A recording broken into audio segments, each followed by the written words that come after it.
जगह तो इतना लेट है फिर भी आप लोग अभी तक बैठे नहीं हो।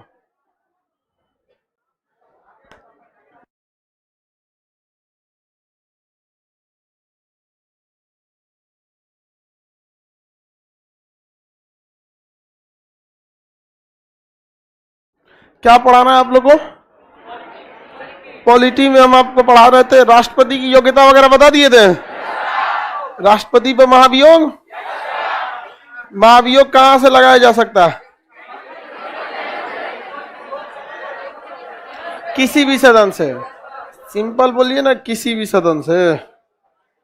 राष्ट्रपति की शक्तियां वगैरह पढ़ा दिए थे। चलिए अब उसके आगे तक पढ़ा।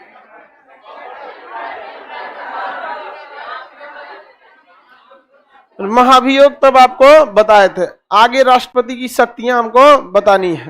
चलिए अब राष्ट्रपति की शक्ति देखते हैं हम लोग। आपातकाल, सैन्य शक्ति, राजनीतिक शक्ति, विवेकाधिकार शक्ति और न्यायिक शक्ति, ये सब टाइप की शक्तियों को हम लोग एक बार करके देख लेते हैं। गुड मॉर्निंग सारे लाइव वाले लोग को। सर लेट हो गया है, बहुत लेट। हाँ बाबू बहुत लेट हो गया। पटना में कभी कभी नगर निगम वाला अपना ट्रक ट्रैक्टर लेके घुस जाता है ना, बड़का कूड़ा उठाने वाला, वो बेड़ होके खड़ा हो जाएगा सड़किए पे। समझे में नहीं आएगा यार, और आदमी को भी आना जाना है, उसका तो पूरा लोहा का ट्रक है, सोचा कोई लड़ेगा तो उसको क्या दिक्कत है। वैसे भी नगर निगम वाला अपना गड़िया सही नहीं रखता है, तो लड़ा उड़ा के फोड़ फाड़ के चारों ओर से पचका के रखता है। आगे चलिए देखते हैं हम लोग राष्ट्रपति की शक्तियों के बारे में। इससे पहले क्लास में आपको राष्ट्रपति के सारे अनुच्छेद पढ़ा दिए थे। शॉर्टकट ट्रिक था पकानी पकानी कोका दुयो दसम, ये पढ़ा दिए थे ना आप। राष्ट्रपति ये कहां से चालू होता? 52। राष्ट्रपति का पद, कार्यपालिका प्रधान, निर्वाचन, कोटा, कार्यकाल, दोबारा निर्वाचन, योग्यता, दशा, शपथ, महाभियोग, सब चीज बता दिया था। आगे बढ़ जाए। अब राष्ट्रपति की अलग अलग पावर है, अलग अलग टाइप की शक्तियां हैं। उससे पहले राष्ट्रपति यहां तक तो निर्वाचित हो गए। राष्ट्रपति बनने के बाद बहुत फायदा है आपको फ्री में क्या दिया जाएगा। अब इसके कुछ कुछ हम लोग मतलब शक्ति वगैरह देखते हैं हम लोग कुछ कुछ। इनको जो सैलरी दी जाती है राष्ट्रपति को 5 लाख रुपया। कितना है? 5 लाख। सैलरी कितना है? 5 लाख रुपए है। और इस पर किसी भी प्रकार का इनकम टैक्स नहीं लगता है। हालांकि कानपुर के एक मीटिंग में राष्ट्रपति रामनाथ कोविंद जी कह दिए थे कि टैक्स वैक्स काट के हमको क्या मिलता है, टीचर लोगों से भी कम मिलता है। राष्ट्रपति रामनाथ कोविंद के लिए अपना हेलीकॉप्टर, अपना जहाज है, जहां जाएंगे वहां से। भारत में अगर कहीं जाएंगे 60 गो गाड़ी चलेगी उनके साथ, बुलेट प्रूफ। एक का दाम रहेगा 2 करोड़, क्योंकि बुलेट प्रूफ है। और वो कह रहे हैं कि हमसे ज्यादा कौन कमाते हैं? टीचर। उनके लिए एक महाराजा स्पेशल अलग से ट्रेन है जिसकी पूरी बोगिया बुलेट प्रूफ है। अंदर पूरी वीआईपी व्यवस्था। अगर एक आदमी उस ट्रेन को बुक करना चाहता है तो कम से कम 4 करोड़ रुपया लगेगा। उनमें राष्ट्रपति साहब को जहां मन वहां जाइए, कोई दिक्कत नहीं। बहुत फैसिलिटी मिलता है राष्ट्रपति महोदय को भारत में, मिलना भी चाहिए, क्योंकि हम लोग की गारंटी कौन लेता है? प्रधानमंत्री। हम लोग की गारंटी प्रधानमंत्री नहीं लेते हैं, हम लोग की गारंटी राष्ट्रपति लेते हैं। कोई भी चीज पे देखिएगा भारत राष्ट्रपति रहेगा, पासपोर्ट वगैरह पे लिखा रहेगा ना राष्ट्रपति का रहेगा। तो भाई हम लोग की जो गारंटी ले रहा है वो थोड़ा सा धाकड़ रखना भी चाहिए। और एक व्यक्ति है अभी के वक्त में वो राजा की तरह रहता है। राष्ट्रपति को रहने के लिए एक फ्री में आवास दिया जाता है जिसे हम प्रेसिडेंट हाउस कहते हैं। क्या कहते हैं? President house. प्रेसिडेंट हाउस यानी राष्ट्रपति भवन। राष्ट्रपति भवन जो है वो एकदम लुटियंस दिल्ली में है। लुटियंस दिल्ली क्या चीज कहलाता है? मतलब दिल्ली का एक जगह है जिसका नाम है लुटियंस दिल्ली, जहां से बैठ के लूटा जाता है। तो उस एरिया में आपको देखेंगे संसद है, राष्ट्रपति भवन है, प्रधानमंत्री आवास है, मंत्रालय है, आर ब्लॉक है, डी ब्लॉक है। ये सारी चीजें किस दिल्ली में कहलाती है?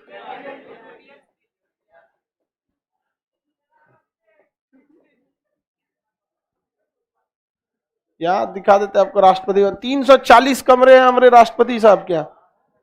छोटा मोटा घर नहीं है हमारे राष्ट्रपति जी का। रायसीना की पहाड़ी पर है। कौन सा घर? राष्ट्रपति भवन किस पहाड़ी पर है? रायसीना की पहाड़ी पर है। और राष्ट्रपति भवन के आसपास ही सारी चीजें घूमती रहती है। जितना भी आप देखें ना राजपथ वगैरह, परेड वगैरह, वो सब रायसीना की पहाड़ी के आसपास ही है। अरे बड़ा कर देते बाबू। राजपथ नाम सुने हैं ना? हाँ, वो राष्ट्रपति भवन अंदर से तो बहुत ही ज्यादा सुंदर है, हम बस आपको बाहर से दिखा देते हैं भाई।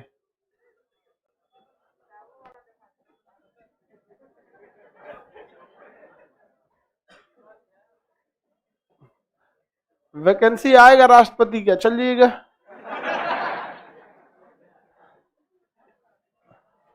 ये राष्ट्रपति भवन का पीछे का हिस्सा है। इस गार्डन को हम कहते हैं मुगल गार्डन।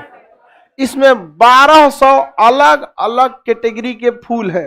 1200 फूल नहीं, अलग अलग, जैसे एगो गुलाब हो गया, एगो गेंदा हो गया, एगो पीला गुलाब हो गया, काला गुलाब हो गया, इस टाइप का। काला गुलाब नहीं होता है मतलब जो भी टाइप का, मतलब इस राष्ट्रपति भवन के इस मुगल गार्डन में 1200 अलग अलग कैटेगरी का क्या है, गुलाब।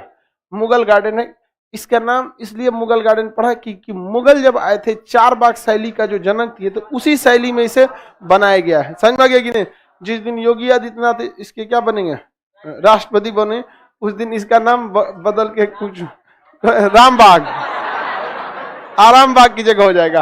भाई हम लोग को उससे क्या मतलब बनता है, तभी भी राष्ट्रपति भवन ही कहलाएगा। ये एरिया एक्चुअली लॉर्ड इरविन के लिए बनाया गया था। इरविन के लिए नहीं, भारत के वायसराय के लिए बनाया गया। अब ये बन के एक्चुअली तैयार हुआ 27 में, तो उस समय भारत का वायसराय कौन था, इरविन। ये है हमारे मेन राष्ट्रपति साहब का भवन। इसमें 340 कमरे हैं। कितने कमरे? 340 कमरे। इतना भयानक है मुगल गार्डन, इतना। ये है आपका राष्ट्रपति भवन। इससे यहां देखेंगे, इसके एक नॉर्थ, एक उत्तर और दक्षिण, साउथ ब्लॉक और नॉर्थ ब्लॉक। इसी में मंत्रालय है, रक्षा मंत्रालय, गृह मंत्रालय, इस टाइप का, इधर वित्त मंत्रालय, कुछ इधर मंत्रालय। तो राष्ट्रपति भवन के एक साइड नॉर्थ ब्लॉक, एक साइड साउथ ब्लॉक, उत्तर और दक्षिण, नॉर्थ ब्लॉक और साउथ ब्लॉक। और यहाँ सीधे रास्ता जाता है, क्या जाता है, रास्ता। इस पे देश के राजा चलते हैं, जिसलिए उस राजा वाले पथ को कहते हैं राजपथ। क्या कहते हैं, राजपथ। कौन है हमारे राजा साहब? रामनाथ कोविंद। समझ आ गया कि नहीं आ गया? किसी को कोई दिक्कत है? मंथली कितना होता है राष्ट्रपति का? 5 लाख। अभी पढ़ा है, सुतल थे।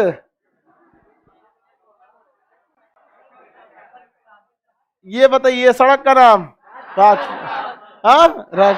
North block and south. ये क्या होते हैं नॉर्थ ब्लॉक और साउथ ब्लॉक? मंत्रालय।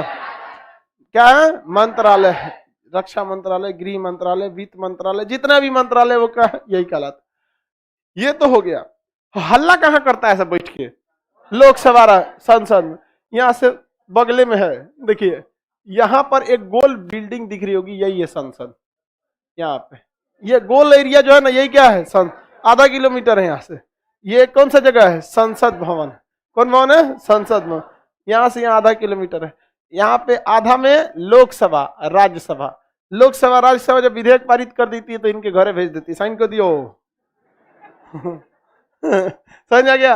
राष्ट्रपति जब जाते हैं ना वहां पे, पैदल कैसे जाते हैं? सारा सड़क बंद, क्योंकि आम पब्लिक के लिए है नहीं, घोड़ा आते हैं सब बढ़िया, या हिंदी मीडियम वाला नहीं तो बैल खाई में लगल रहता है। सीबीएसई वाला अच्छा घोड़ा आता है, सब खूब साफ सुथरा। राष्ट्रपति एक बग्गी में बैठते हैं बेहतरीन ढंग से, और उनके आगे कैवेलियर चलते हैं, सब घोड़ा पे सैनिक, सब पूरा अगल बगल में कमांडो, राजा आ रहे हैं, और उनको जैसे, हाँ जैसे बाहुबली में चलता है, और तब जाते हैं राष्ट्रपति साहब। इतनी सुविधाएं हैं किसकी? राष्ट्रपति। सर संसद भवन नहीं दिख रहा है भाऊ, इतना बड़ा एरिया है कि आपको जूम करने में पता नहीं चलेगा। संसद भवन बहुत बड़ा है। राष्ट्रपति भवन का आगे से ये तो पीछे का व्यू देख लिया। राष्ट्रपति भवन के पीछे कौन सा गार्डन है? अब हम आगे का व्यू देख लेते हैं। यार ये तो इमेज ही फट जा रहा है। ये है राष्ट्रपति भवन, देखिए पहाड़ पे है, आपको पहाड़ी टाइप का लग रहा है, सड़क ऊंचा है। ये राष्ट्रपति भवन हो गया। इसके पीछे कौन गार्डन है? नॉर्थ ब्लॉक और साउथ ब्लॉक आगे हो जाएगा। सड़क को यहां से आएंगे राजपथ। हाँ, ये पूरा क्या कहलाएगा? राजपथ।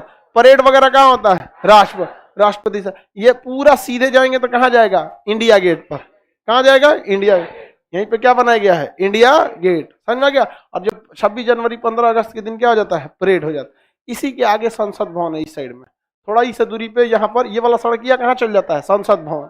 इधर है आपका संसद, पार्लियामेंट हाउस। वहां पे अब तो नया बन रहा है सेंट्रल विस्टा, अच्छी बात है, बनना भी चाहिए। हमारा संसद पुराना हो चुका है, कितना दिन चलेगा भाई? विदेशी मेहमान आने के लिए जगह नहीं है वहां पे, समझ में आ गई ना। दूसरा है कि वो गुलामी की एक निशानी है, वायसराय के लिए बना था। अलग बात है कि हम लोग के पास इतना खर्चा नहीं था। कई लोग मोदी जी का विरोध कर रहे हैं, इसमें हम मोदी जी का अंधा सपोर्ट करते हैं। एकदम बनाइए आप, एक और लाल किला बनाइए ना, वो चलेगा। लाल किला से कोई बहस नहीं है। कबो कभार आदमी जाता है लाल किला में, हमारे राष्ट्रपति को फुर्सत है लाल किला जाने का, लेकिन मजबूरी है संसद भवन जाने का। आगे बढ़े। ये राष्ट्रपति भवन समझ में आ गया। कौन गार्डन है भाई? मुगल गार्डन। संसद पढ़ाएंगे तो उधर आपको संसद भी दिखा देंगे, कोई दिक्कत? संसद भी दिखिएगा भाई। देखिए राष्ट्रपति साहब के आगे पीछे बहुत आदमी घूमते रहता है, एकदम बेहतरीन जगह है राष्ट्रपति साहब का। और या रात, ये देखिए कभी कभी कोई मेहमान आते हैं तो सजा दिया जाता है। ये राष्ट्रपति भवन है दीपावली के समय का।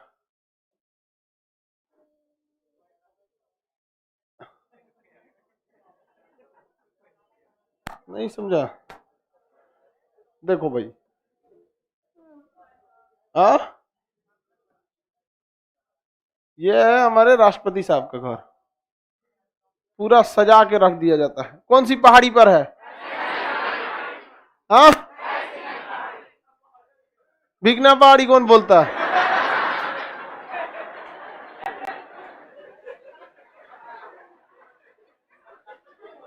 रायसीना की पहाड़ी कहां पर है? रायसीना की पहाड़ी। आप अगर ध्यान से समझेंगे तो रायसीना की पहाड़ी पर ही आपका हर चीज मिलेगा, इंडिया का ज्यादातर चीजें मिलेगा।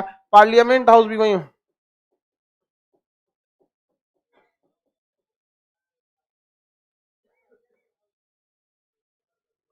अभी देखिए ध्यान से, ये आपको नया पुराना दोनों दिखा देते हैं।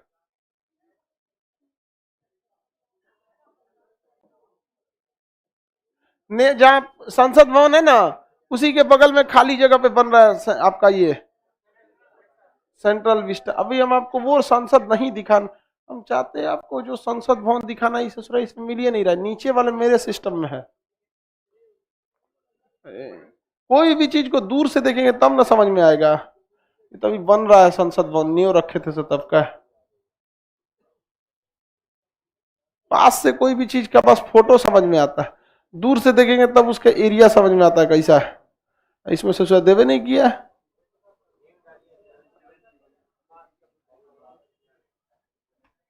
बकलोल नीचे वाले में होगा। हम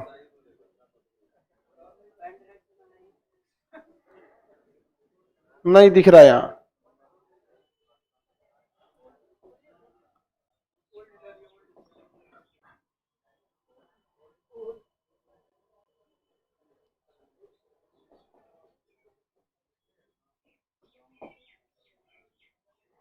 नहीं है भाई, इसमें राष्ट्रपति भवन के बगल में ही है। अब हम आपको कैसे दिखाएं? चलिए कभी फिर दिखा देंगे। यहाँ देखिए, अभी ये देखिए ध्यान से,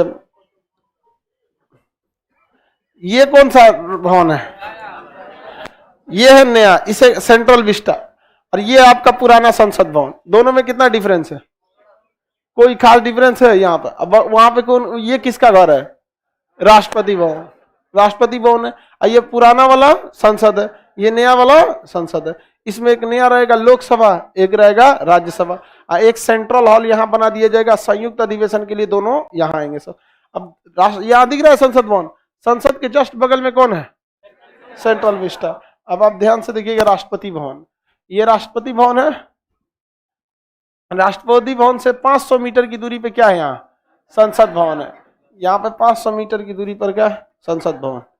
सेंट्रल विस्टा क्या है? अभी संसद भवन बन रहा है, उसी को सेंट्रल विस्टा कहेंगे। तो राष्ट्रपति भवन समझ में आ गया। कितने कमरे? इसमें प्रेसिडेंट की फैमिली भी रह सकती है। हाँ भाई, पूरी प्रेसिडेंट की फैमिली रहती है राष्ट्रपति भवन में। राष्ट्रपति भवन में जब एपीजे अब्दुल कलाम थे, जब वहां से खाली गए तो बेचारे, उनके तो कोई है ही नहीं था रहने के लिए। उनके एक बार भाई मिलने चले आए थे राष्ट्रपति साहब के, तो फोन किए कि तुम किसी से बताना मत, ये एपीजे अब्दुल कलाम, कि तुम हमारा भाई है। अब फोन किए और कहें कि तुम अपन बस का टिकट कटा लियो, और उनको बुलाए और कहें कि गेट पे रहना, हम भेज देंगे किसी को, तो अपने गार्ड को भेजे, कहें गेस्ट आए हैं आ जाइए बुला लाइए, आए और उनको नॉर्मल वो खाना पीना खिलाए, उसका पैसा दिए, कर ट्रेन की टिकट कटा, चल जाओ यहाँ से, यहाँ पे चुपचाप भेज दिए।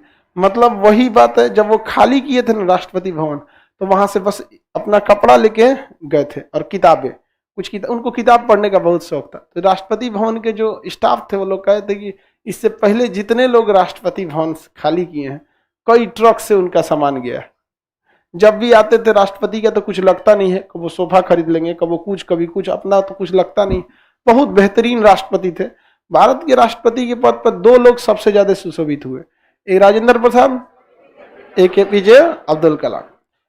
अभी प्रधानमंत्री के रूप में इंदिरा गांधी, अटल बिहारी वाजपेयी, अभी ये तो चल ही रहे हैं प्रधानमंत्री। अभी इनको अभी समझ में थोड़ी आता है अच्छा या खराब, 10 साल 20 साल बाद समझ में आता है इनके लिए गए स्टेप को।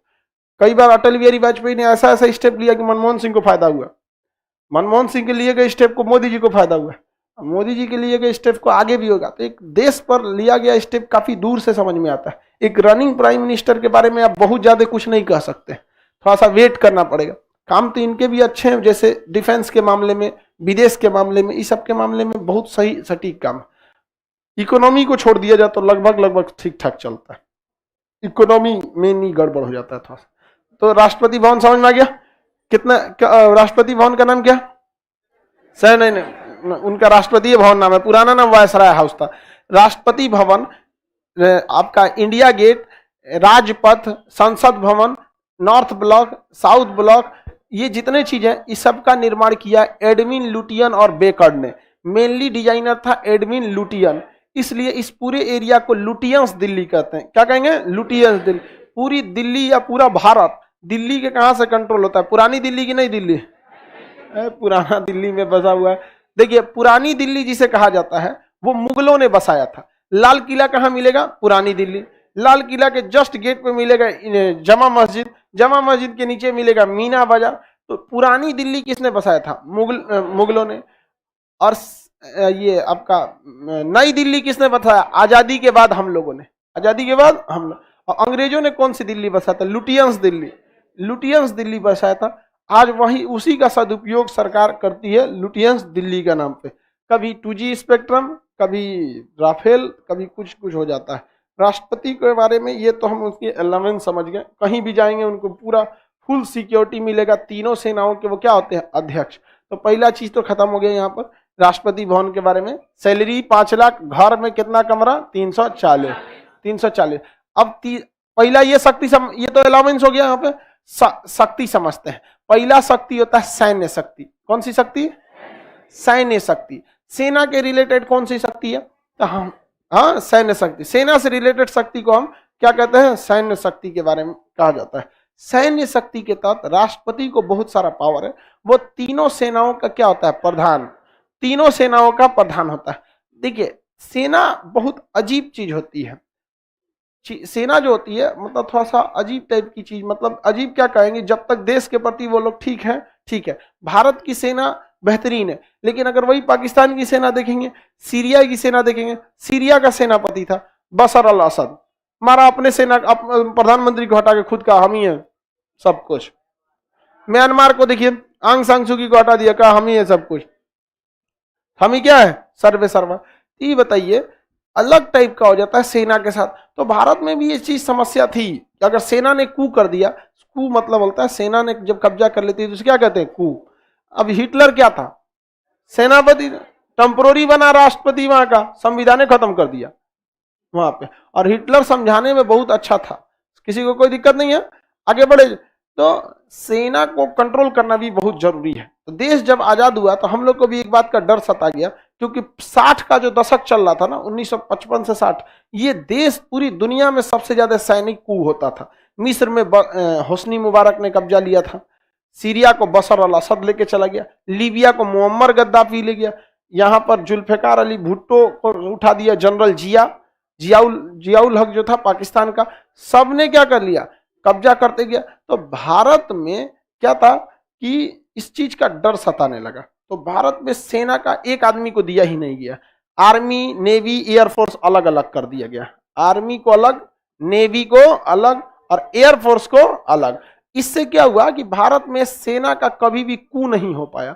तो धीरे धीरे 50 सालों में ऐसा हुआ कि सेना का पब्लिक से बहुत ही ज्यादा दूरी बन गया। तो आज के वक्त में भारत में पब्लिक के लिए कभी सेना आती है तो मेहमान की तरह गिनती होती है, उसकी बहुत इज्जत मिलता है। लेकिन वही पाकिस्तान में ऐसा नहीं है, छोटे छोटे मामले में भी सेना क्या करती है, दखल दे देती है। कैसे चुनाव प्रचार करते हैं नेता, वैसे सेना वहां चुनाव प्रचार टाइप का करती है। यहाँ पे हम कौन सा चुनाव में खड़ा हुए रे? अरे भाई अब किसी मिलने भी नहीं जा सकता है क्या आदमी देश में? अब कहीं पे भी हो, हम लोग तो मिलने भी नहीं जा सकते हैं क्या आप कभी?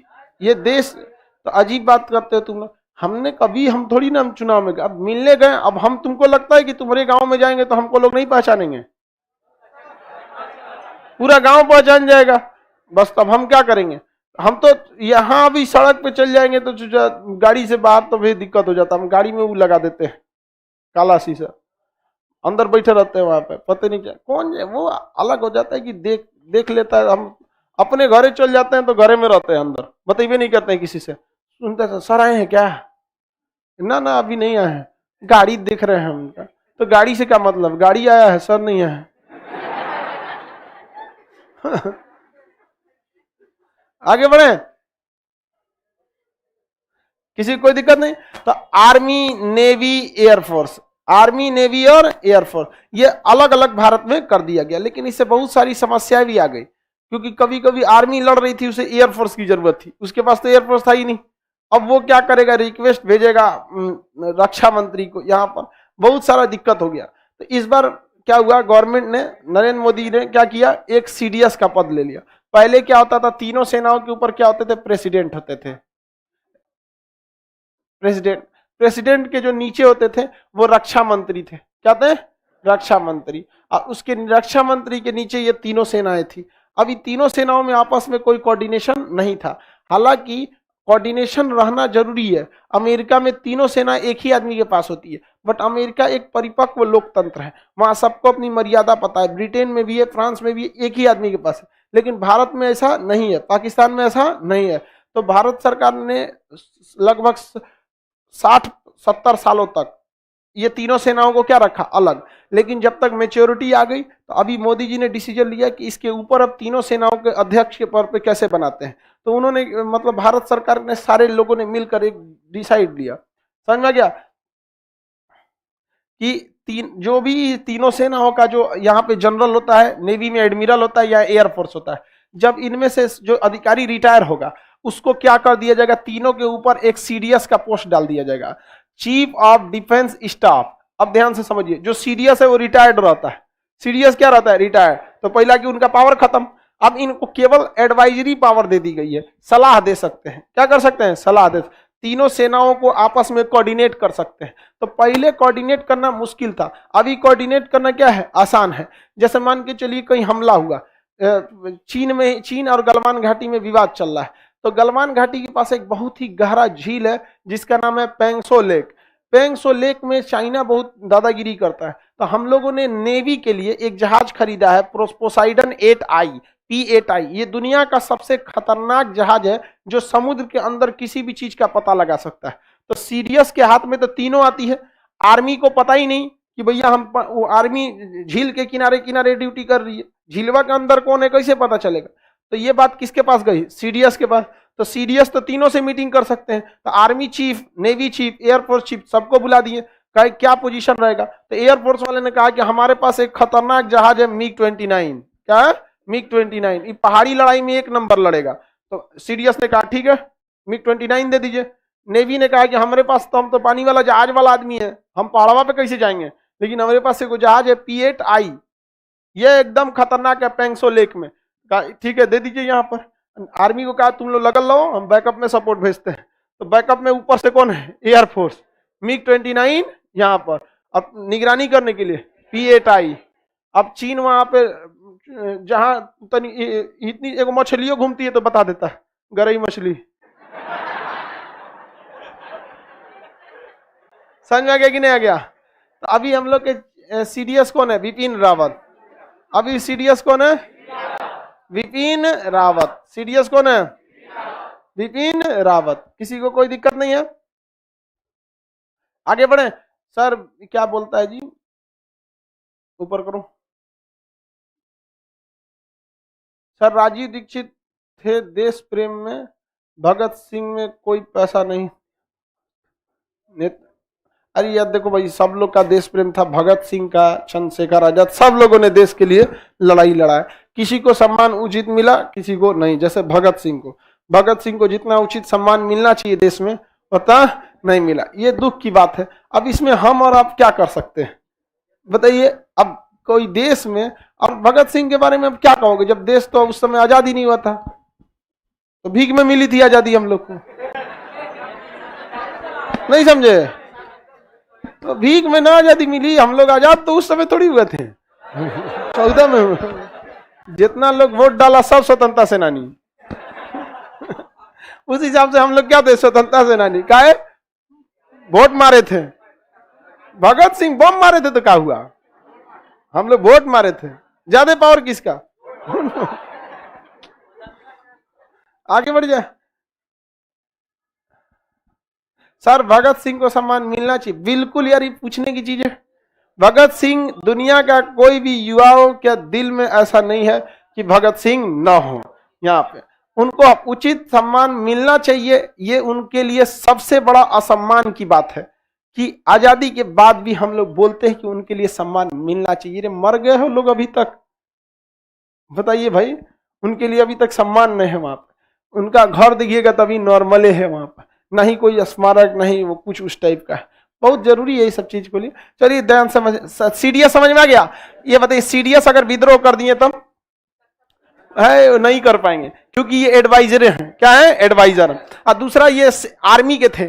नेवी के बारे में क्या पता इनको? डिस्ट्रॉयर क्या होता है, फ्रिगेट क्या होता है, कॉर्बेट क्या होता है, वेसल्स क्या होते हैं, सबमरीन क्या है, ये सब पता ही नहीं है इनको, नहीं समझे? अब रिटायर हो गए, 1 से 1.5 साल कार्यकाल होता है। अब ये रिटायर होंगे तब कौन न जाएगा? तब देखा जाएगा नेवी का कौन रिटायर हो रहा है। समझ में कि नहीं? अब नेवी वाले को क्या बना दिया जाएगा? CDS, chief of defence staff. ओकरा आर्मी एयरफोर्स के बारे में पता नहीं है यहाँ पे। अब लोग पानी वाला खाली जहाज चल, आईएनएस विक्रमादित्य, आओ दिल्ली लेके आईएनएस विक्रमादित्य, उधरे भांजते रहो यहाँ पे, तो क्या तख्ता पलट हो पाएगा? अब ये रिटायर कहाँ गए जी? भाग गए, रिटायर हो गए। कितना रिटायर हो गए थे। अब ध्यान समझिए, अब ये रिटायर होंगे तो अगला बार किसको देगा? एयरफोर्स। वो खाली जहाज उड़ाने का आइडिया है इधर से उधर ना। कब्जा जमीन हमेशा याद रखिएगा, जब तक आर्मी नहीं तब तक कब्जा नहीं कर पाएंगे, और एयरफोर्स नहीं तो आगे बढ़ नहीं पाएंगे।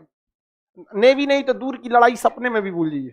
दूर की लड़ाई लड़िए नहीं सकते, बस उन्हीं से लड़ सकते हैं जिससे आपकी सीमा लगती है। समझ में? तीनों जरूरी है। अब ये रिटायर होंगे तो फिर किसको दिया जाएगा? हाँ, आर्मी चीफ को। अब दूसरा है कि इन लोग के पास आदेश वाला शक्ति नहीं है, कोऑर्डिनेट कर सकते हैं, तुरंत तत्काल सूचना दे सकते हैं। समझ में आ गया कि नहीं आ गया? हम लोग के यहाँ तीनों क्या है? अलग अलग है। इसके ऊपर कौन है? रक्षा मंत्री। और उसके ऊपर तो बताइए, तीनों सेनाओं का प्रमुख कौन हो गया? हाँ, राष्ट्रपति। समझ में आ गया कि नहीं आ गया? राष्ट्रपति।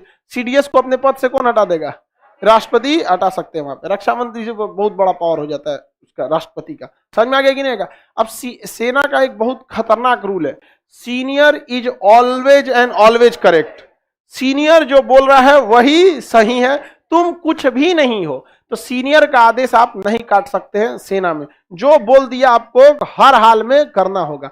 हालांकि ये बात पुलिस में भी सिखाई जाती है कि सीनियर की बात मानना चाहिए, लेकिन पुलिस डिपार्टमेंट में क्या कीजिएगा? उसको ही पता, हम पैसे देके बहाली भइलो, हाँ हम बोले। समझ में आ गया कि नहीं? आप देखेंगे बिहार में, यूपी में कई जगह पुलिस बहुत बेहतरीन काम करती है। समझ में आ गया? वो समझ जाइएगा कि वो वैसा ही पुलिस वाला है जो किसी क्लास में बैठ के मेहनत से करके नौकरी लिया होगा। उसको अपने डिग्निटी का ख्याल है।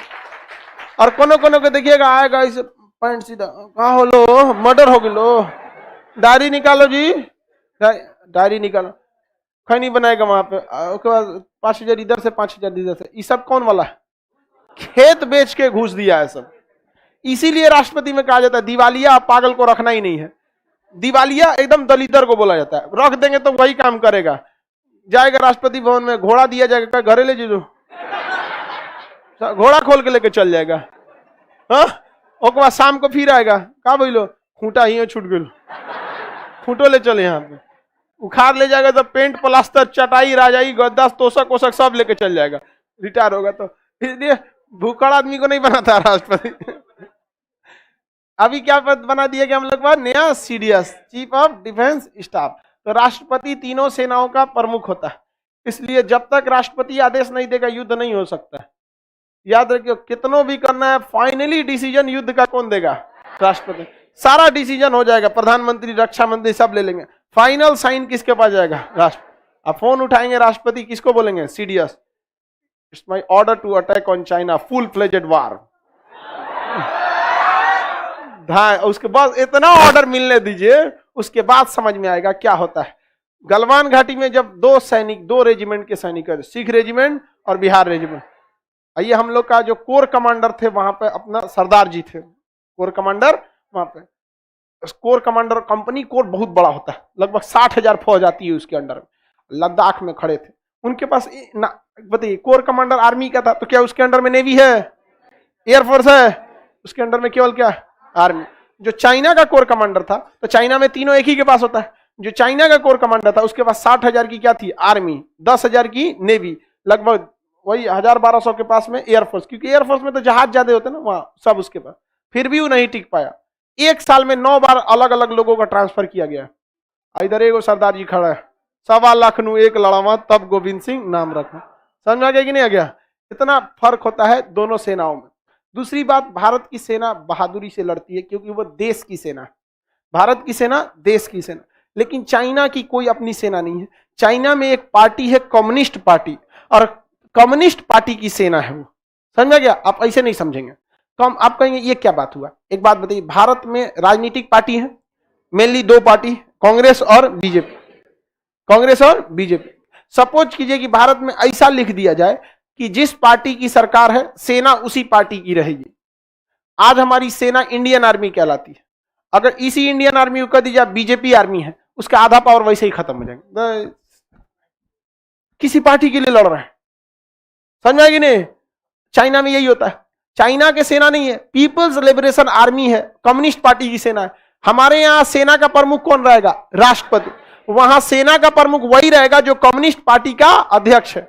जैसे अभी कौन है? जिनपिंग वहां पे। तो उसकी आर्मी किसके लिए लड़ती है? पार्टी के लिए। देश बाद में। हमारे यहाँ पार्टी बाहर में जाओ, जरूरत नहीं, नौटंकी मत करियो, या तू कोनो पार्टी का हो तो देंगे हम तुमको। यहाँ जाइए ना पटना दानापुर में, दानापुर में मार्शल लॉ लगा हुआ है। पटना के पास लाइव वाले जो लोग होंगे यहाँ पे समझेंगे, पटना दानापुर में अगर वहां आप हॉर्न बजा दिए, बड़ी मार मारता है। एक आदमी गाना बजा रहा था अंदर, वहां भाड़ा की गाड़ी थी और गाना बजा रहा था अंदर, कोनो नहीं, नया नया गाना आता है, गाना बजा रहा था। अब बाहर ड्यूटी कर रहे थे, सड़किया पे कौन? आर्मी वाले। सुन लिया, उधर इधर ड्राइवर को लेके आया, निकल तुम यहाँ पे, गाना बंद कर। अंदर ले गया, गाना काहे बजा रहा था? कह रहा कि मालिक हम तो भाड़ा पे गाड़ी चलाते हैं, बारात वाला बुक किया है सब, यही कहा से तो बजा दी। बोला के ला कौन था? उसको लाया। ड्राइवर से कहा कि सुन सुन सुन, इसको एक तमाचा मार। कहा कि हम कैसे मारेंगे, इकरा से तो हम पैसा लिए हैं। तो ड्राइवर को एक तमाचा मारा है, नहीं मारेगा तो अब ड्राइवर उसको रख दिया एक तमाचा 50। कहा फिर बोलेगा गाना बजाने के लिए? कहा कहेगा अब तुम एक तमाचा ड्राइवर को मार। एक तमाचा किसको मारता है? ड्राइवर।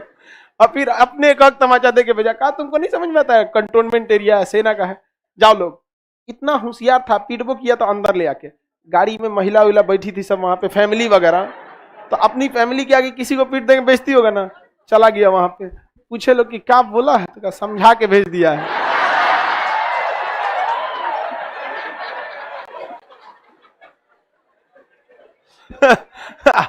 हम उस समय, हमारी पहली एक गाड़ी थी वर्ना, कार जो थी ना वर्ना, हम गलती से ना खुदे ड्राइव करके चले गए थे। वो तो किस्मत ठीक ठाक था, हमारा बंद हो गया वहीं पे, गड़िया बंद हो गया वहां पे, कि भाई साइड उइड कर। उस समय हम तो मतलब बहुत 3-4 साल पहले की बात है, तो हमको कोई खास नहीं जानते थे, पटने भर के लोग जानते थे। देखिए कि भाई ठीक ठाक नियम है। तो आर्मी का नियम इतना खतरनाक होता है ना कि जो ड्राइवर उस रूट से पिटा गया वो फिर बिहटा होके जाता है, दानापुर होके नहीं जाता है।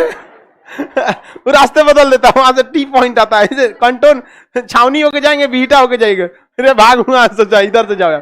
वहां गाड़ी अगर धीरे चल रही तो धीरे ही चलिए, आप किसी गाड़ी को ओवरटेक नहीं कर सकते। आगे ट्रैक्टर है ना तो 3 किलोमीटर तक ऐसे ही दुकुर दुकुर चलते रहिए, खाली भी है, आप ओवरटेक नहीं कर सकते। कर लिए तो हर 100 मीटर पे खड़ा रहेगा कि पुलिस फौजी सीटी मारेगा, इसे अगला पकड़ लेगा। अब तुम 2 करोड़ के तुम जगुआर में घूम रहे हो ना, निकाल के धो देगा बाहर। यहाँ पे खतरनाक नियम होता है आर्मी वालों का, एकदम उन लोग का नियम बहुत जबरदस्त होता है। तो तीनों सेनाओं के अध्यक्ष कौन होता है? तो युद्ध की घोषणा कौन करता है? हाँ सर, उंगली छप गया होगा उसको। अरे तुम उंगली की बात करो, सेरिब्रम, सेरिबेलम, मॉड्यूला ऑब्लोंगाटा सब हिल गया होगा, खोपड़ी वगैरह समझ आ गया कि नहीं? सर दानापुर ऐसा क्या है? दानापुर में सेना रहती है, छावनी है, सेना का एरिया है। तो जहां आपको पढ़ा चुके हैं मूल अधिकार में, सैन्य क्षेत्र में किसका शासन चलेंगे? सेना का ही कानून चलता है। तो तीनों सेनाओं के अध्यक्ष बताइए, युद्ध की घोषणा कौन कर सकते हैं? युद्ध खत्म होने की घोषणा राष्ट्रपति कर सकते हैं। सैन्य शक्ति समझ में आ गया? सैन्य शक्ति के तहत अगर सेना की न्यायालय ने किसी को सजा सुना दिया है तो उस सजा को कौन माफ कर सकते हैं? राष्ट्रपति, क्योंकि सीनियर इज ऑलवेज करेक्ट। सेना में जो जज होता है कर्नल रैंक का होता है, जज भी कैसा रहेगा? कर्नल। उसका भी रैंक क्या रहेगा? ब्रिगेडियर। सुप्रीम कोर्ट जैसे कोर्ट, सेना का भी अपना सुप्रीम है वहां पे, उसमें लेफ्टिनेंट जनरल बैठेगा। वहां डॉक्टर भी रहेगा तो वैसे ही रहेगा, सीनियर डॉक्टर कर्नल, उससे भी ज्यादा सीनियर ब्रिगेडियर, पूरा हेड रहेगा मेजर जनरल, इस टाइप का। वहां नर्स भी ऐसे रहेंगे, सूबेदार, सूबेदार मेजर, इस टाइप के रहेंगे सब। ये सब नहीं, सिस्टर सुई मारो, सिस्टर सुई मारो, ऐसा कुछ नहीं रहते वहां।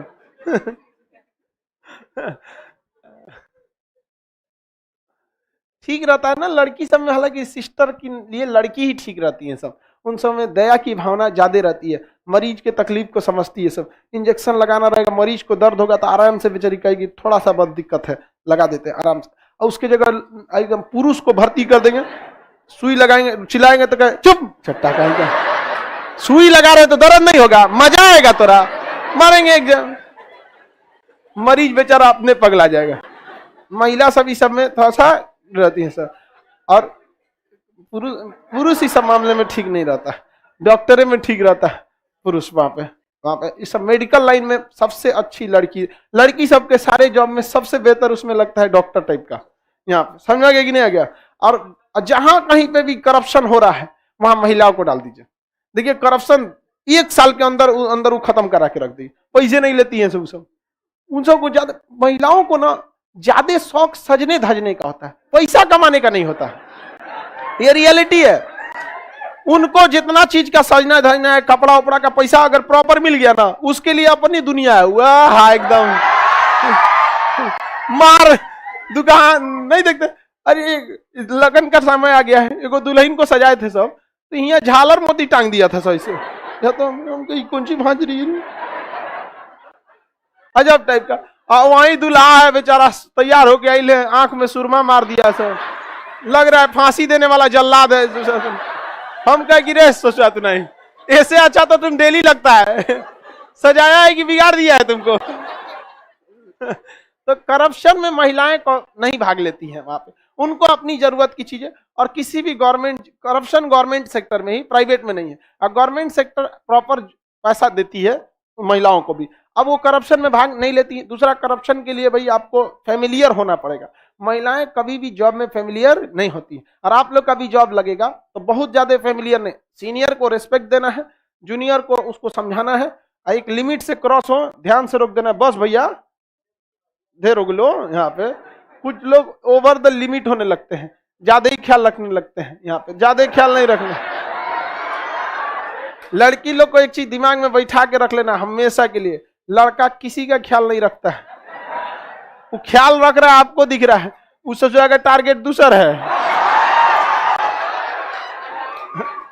इसलिए नेवर बिलीव ऑन बॉयज। चलिए ध्यान समझो, रखे रहो रे बैल कहीं का, क्लास खत्म हुआ है। कोई क्वेश्चन रहेगा लिख के लाया तो अब ये बीचवा में दे रहा है बैल, तुम बुद्धि नहीं है तुम्हारा। यहाँ राष्ट्रपति की सैन्य शक्ति समझ में आ गया? राष्ट्रपति की राजनीतिक शक्ति, राजनैतिक शक्ति, राजनीतिक शक्ति मतलब पॉलिटिकल पावर भी क्या क्या होता है, पॉलिटिकल पावर भी होता है राष्ट्रपति का। क्या क्या पॉलिटिकल पावर होता है? भारत के आईएफएस, इंडियन फॉरेन सर्विस, इसके आदमी को विदेश भेजना होता है। कहां भेजना होता है? विदेश। कौन साइन करके भेजता है?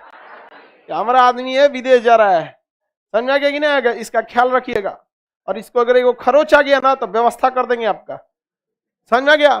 भारत का राजदूत इस्लामाबाद में बैठा है पाकिस्तान, और जिस बिल्डिंग में बैठा है ना, उस बिल्डिंग में पाकिस्तान के राष्ट्रपति को आना पड़ता है, तो 2 दिन पहले लिखित अर्जी देते हैं कि हम आपके बिल्डिंग के अंदर आना चाहते हैं, और वो लिख देगा कि नॉट कमिंग, नहीं आ सकते।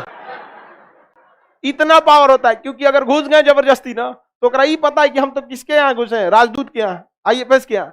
लेकिन उनको भेजा कौन था? राष्ट्रपति।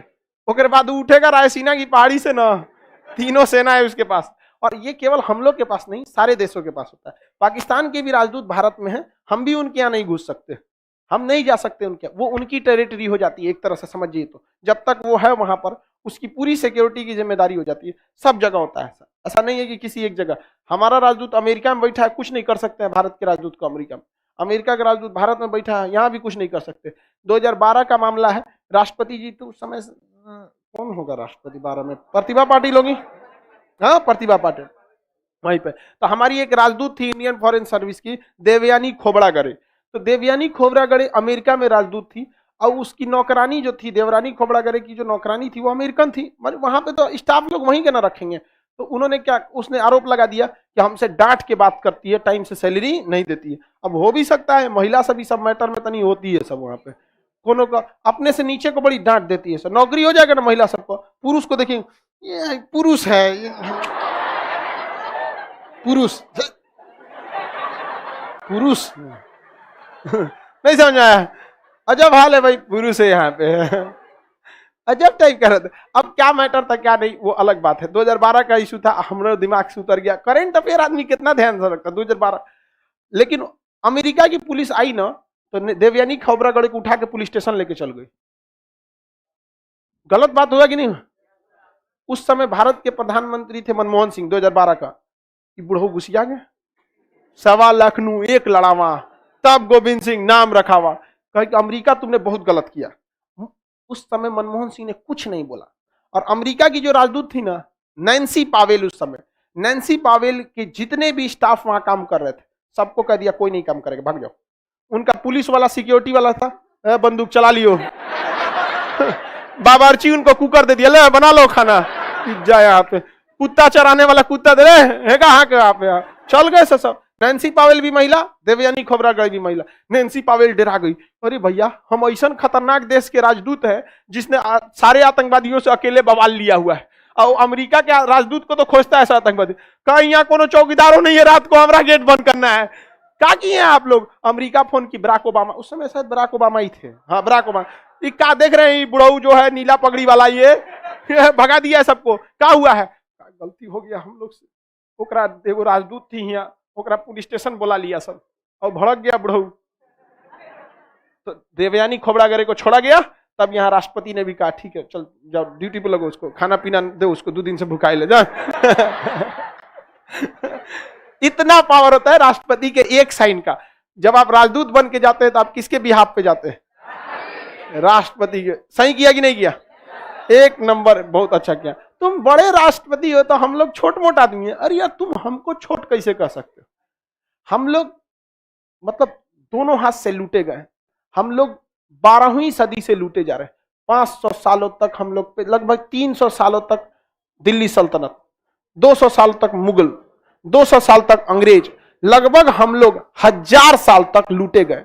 और उस 1000 साल में जितना नहीं लूटा है उतना आजादी के बाद नेटवा लूट दिया सब। 1 साल बस करप्शन खत्म हो जाना, फिर दिखाते हैं अमेरिका क्या होता है। यहां आदमी ज्यादा कमा लेता है ना तो उसको खुशी से ज्यादा डर लगने लगता है। आप ज्यादा कमाएंगे तो खुशी होना चाहिए, अमेरिका में खुशी होना चाहिए। यहां पे आदमी ज्यादा कमा लेता है तो उसको डर हो जाता है। क्या कहिएगा? देश कब आगे बढ़े? जब ज्यादा कमाएंगे तब। अभी आपको इसी समझ में नहीं आ रहा है, क्योंकि कोई आपको खूब पूछेगा, खूब से खूब आपके पास महीना का लास्ट में 5000 रुपया आता होगा तो 3500 आता है, बढ़िया है। तब कम जितना पैसा में खर्च करो सही है, ज्यादा पैसा लगेगा तो फिर डेयरी मिल्क खिलाने लगोगे। समझ में आ गया कि नहीं आ गया?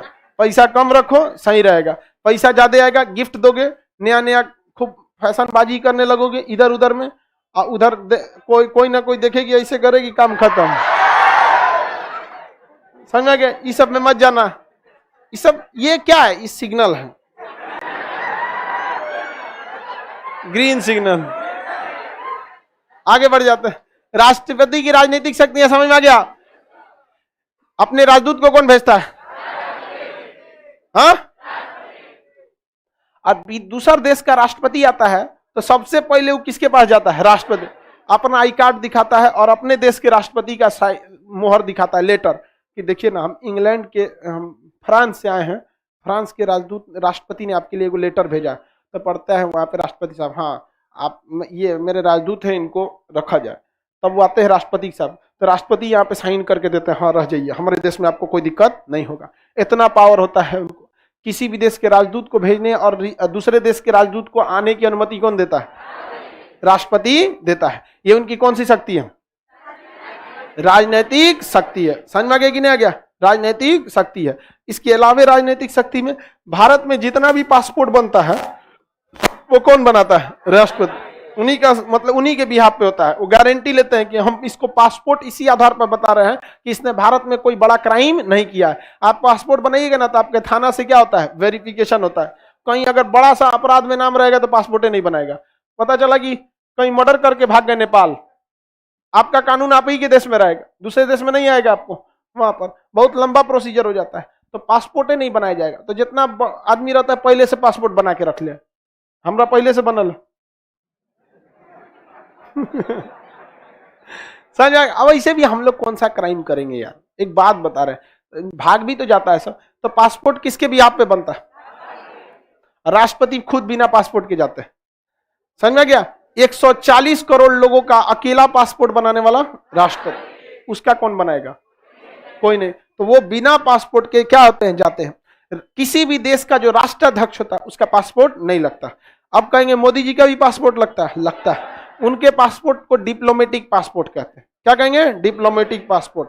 उन लोग का अलग टाइप का पासपोर्ट रहता है, डिप्लोमेटिक। और उनका एयरपोर्ट पे गेट भी अलग रहता है, वीआईपी गेट होता है। हम लोग उतरते हैं तो नॉर्मल गेट से उतरो रे, जहाज आ गई उतरो, सब लोग चलो, पची गेट है निकल जाओ वहां पे। और उन लोग का वीआईपी गेट होता है, कहां से निकले कहां चलेगा कोई पता नहीं है।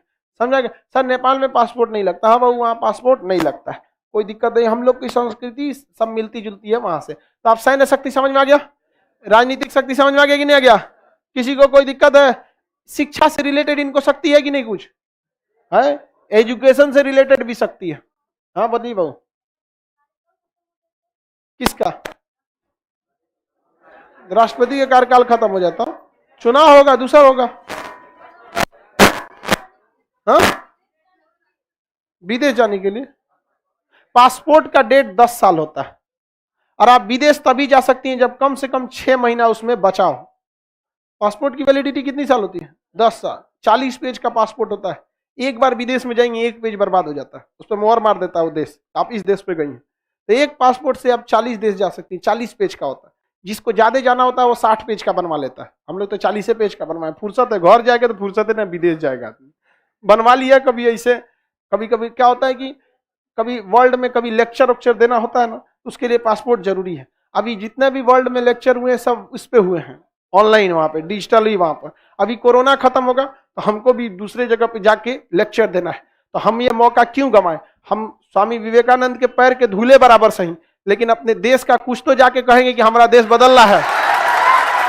समझ में आएगी ना? हमारे देश से कभी जो भी जाएगा बाहर अजमल कसाब की तरह बम लेके नहीं जाएगा। जाएंगे लोग तो शिक्षा दे के आएंगे कि भाई भारत की संस्कृति है, हम मिलजुल के रहते हैं। तुम्हारे बाग बगीचे में जितने कैटेगरी की फूल नहीं है दुनिया में, उतने कैटेगरी के जाति धर्म मजहब के लोग रहते हैं और एक साथ भारत में रहते हैं।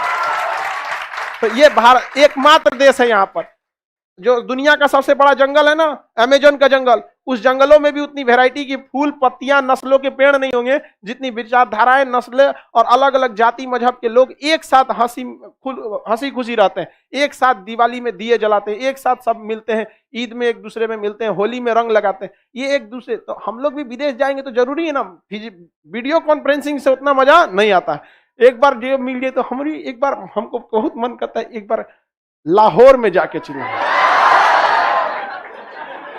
कसम बताते हैं उस दिन जिंदा तो नहीं आएंगे, लेकिन उनको उन चोटों को औकात दिखा देंगे कि क्या होता है कि हिंदुस्तानी तोरे घर में घुस के तोरा दिखा देंगे, लेकिन ओकरा बाद वो आने नहीं देगा, एकदम फिक्स है। अरे कोई दिक्कत नहीं है, नहीं आने देगा वहां पे। अब खान सर को मार देता है कोई दिक्कत नहीं, अब खान सर एक विचारधारा बन चुका है। तो एजुकेशन भी जरूरी है, जैसे एजुकेशन में भी राष्ट्रपति को पावर होता है। जितना सेंट्रल यूनिवर्सिटी होती है उसके चांसलर कौन होते हैं? राष्ट्रपति। चांसलर कौन होते हैं? राष्ट्र। यहां जो बैठाया जाता है काम देखने के लिए वाइस चांसलर बैठता है, मेन चांसलर नहीं बैठता है। कौन बैठता है? Vice chancellor. तो वाइस मतलब होता है वाइस प्रेसिडेंट, वाइस कैप्टन, मतलब उससे ऊपर भी है कोई। तो जितना सेंट्रल यूनिवर्सिटी है उसका चांसलर राष्ट्रपति, और देख रेख करने के लिए क्या बैठा है? Vice chancellor. क्या बैठा है? Vice chancellor. और जितने स्टेट यूनिवर्सिटी उसका राज्यपाल, जैसे पटना यूनिवर्सिटी का चांसलर राज्यपाल और वाइस चांसलर बैठल होंगे वहां पे। नहीं समझे? आधा सीट खाली है पटना यूनिवर्सिटी में टीचर का, गेस्ट टीचर है, गेस्ट टीचर। और गेस्ट टीचर से राष्ट्र निर्माण हो रहा है। धन्य है प्रभु। चलिए अब आगे का क्लास कल समझेंगे लोग। ये 3 शक्तियां समझ में आ गया, कल राष्ट्रपति की बाकी शक्तियां